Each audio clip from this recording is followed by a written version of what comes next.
There are three parts to it. There are three texts that students have to read. Each text could be around sort of 800, 900 words long, so three of those, they've got quite a lot of material that they need to get through. The essential difference between the IELTS academic and the general training papers is essentially the fact that the academic test is more suitable for people who want to enter university programme of study. They could come from journals or newspapers. The general training texts are taken from the sort of texts that you're more likely to encounter in everyday life, so from magazines and newspapers. It's less of an academic feel to it. There's different sub-skills, different types of reading skills that the candidates need to be engaging when they're doing the test. A candidate could be trying to get an overview of the main idea of an entire text and deciding what the best heading for the entire text is. They could also be deciding on what the correct heading is for each paragraph. So this is very much about understanding the main idea of a paragraph or a text.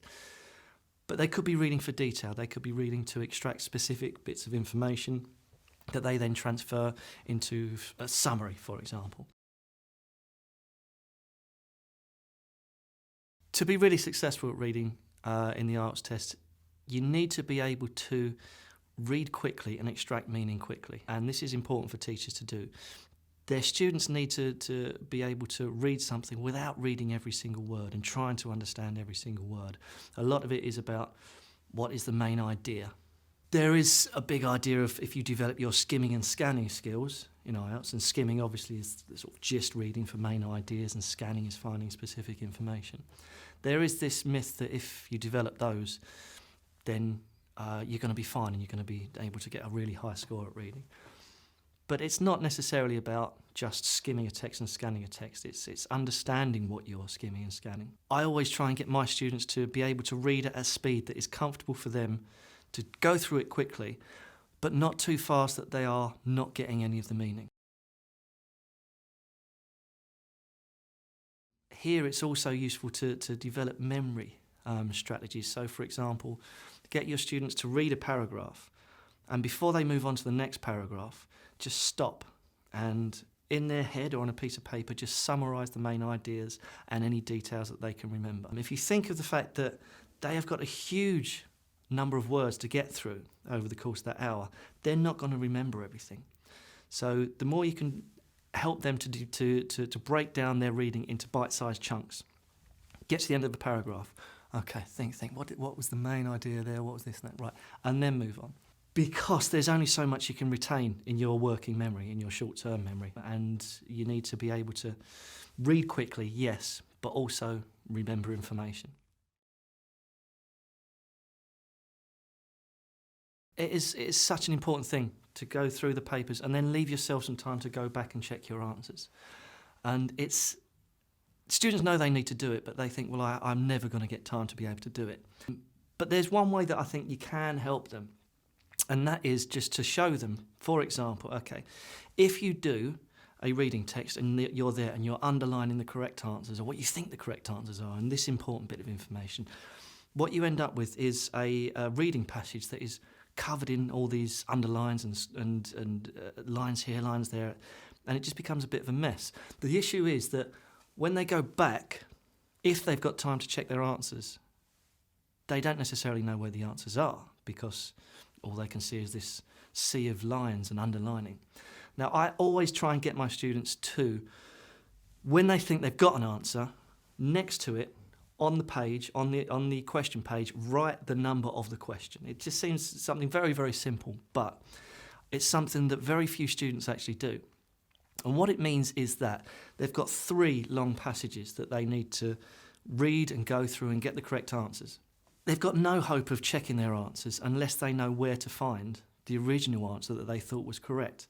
So if you try and train them to annotate all the way, every single question, put the question by the side, exactly where you think it is in the text, put a little circle around it, then when it comes to them going through at the end, they can quickly find where they thought the answer was and then they can check it.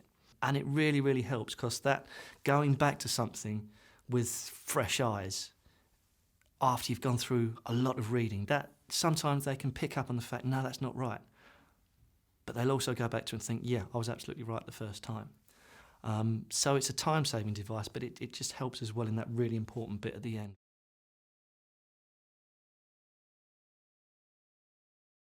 What you can find with the Mindset series is that at the lower level, it provides students with texts of a length and a complexity that is tailored towards them at the lower level.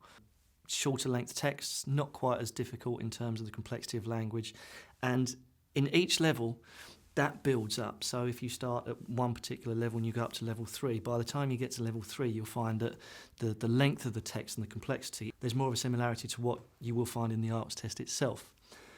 And each part of the unit focuses on a different question type. So with this one, it might be matching headings and true, false, not given. You can then double up with the online practice on that, which focuses on the skills that you need for each one. Because not every student is going to be able to do this type of question and that type and all the types of questions. People have different strengths and weaknesses. And that's kind of important for a teacher to know who in their class has trouble with a particular question type. And, they can then suggest, well, you've got a bit more online practice in that question type, so go away and do it and see how you get on. So it can be, then we're in this wonderful area of ping, learner autonomy. Wonderful, off you go yourself. The one thing that teachers need to try and get across to students at a lower level is, not in a negative way, but the fact is you are not going to get every question right. But that said, not every question in any IELTS test is going to be as equally as difficult as the previous or the following one. Some questions are more difficult than others. And in a way, it's basic exam technique that if every question is worth the same number of points, you get the same credit for each question, do the ones you can do. Get those scores on the board, get those in the bag before you go back to the ones that you're having more trouble with. And I find, as a general rule of thumb, if a student is spending longer than 2 minutes on one particular question, that is far too long. They need to be trained to get to a stage of, right, I still can't find the answer, and then move along. You just have to, in a way, cut your losses and say, I'm not going to get that question. I might be able to if I come back to it. Again, it's exam technique that is transferable to other exams in other contexts, but it is an important thing. Get what you know before you go back to the ones that are more difficult. So don't struggle your way through every single one. From my own experience, I have found that if you're in a general English class, you can go in with a reading text, and the students might be very interested in sort of exploring the language that's used within that text and moving on from there, and why the writer's chosen a particular grammatical structure in this position. Now, in an IELTS class, the students are far less interested in that exploration of language. What they want to know is, what's the right answer, what's the wrong answer, and why? That's it at the end of the day, because that's what they've come for. How do I get the right answer in the IELTS test? So for any teacher new to IELTS, if you've got a reading text that has yes, no, or not given questions, make sure that you know before you go into that classroom why the answer is yes and not no and not given. Why the answer might be no and it isn't yes and it isn't not given. Because you need to be able to explain that to students, and certainly with yes, no, not given, and true, false, not given, they're often puzzling for students, so you need to be able to understand it.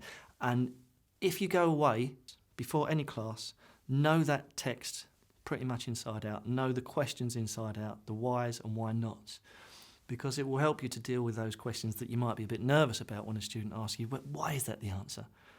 You can't improvise in IELTS, you can't have a quick look, because then you've lost the class. They need to have trust in you, that you know the test, you know the material you're giving them, and you know the skills that you're trying to get them to develop. So know the text before you go into class. This is how the teacher's book will help, because it gives you that support before you even set foot into the classroom.